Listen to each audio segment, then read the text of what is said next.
Why did World War I start, the mistake that killed millions?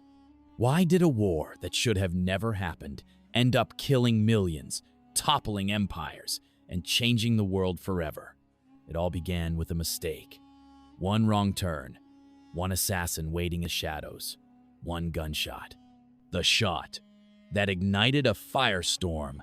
The 28th of June, 1914, Archduke Franz Ferdinand, heir to the Austro-Hungarian throne, was riding through the streets of Sarajevo. Earlier that day, an assassination attempt had failed. The attackers had given up. The danger was over, or so they thought. But then his driver took a wrong turn. And at that exact moment, Gavrilo Princip, a 19-year-old assassin, stepped out of a cafe. He couldn't believe his eyes. The Archduke's car was right in front of him. A perfect shot. He fired twice. 2 bullets, 2 deaths, and the end of peace in Europe. The war machine awakens. But why did one assassination lead to a global war? Because Europe was already sitting on a powder keg. Austria-Hungary wanted revenge and declared war on Serbia. Russia, Serbia's ally, mobilized its army. Germany, Austria's strongest friend, saw this as the perfect moment to prove its power and declared war on Russia, then on France. Britain tried to stay out of it, but when Germany invaded Belgium, they had no choice but to join the fight.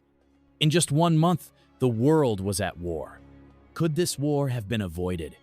Here's the terrifying truth. It didn't have to happen. If Franz Ferdinand's driver hadn't taken a wrong turn, the assassination would have failed. If world leaders had chosen diplomacy over revenge, the crisis could have been contained. If Germany had stayed out of it, the war might never have spread beyond Austria and Serbia. But that's not what happened.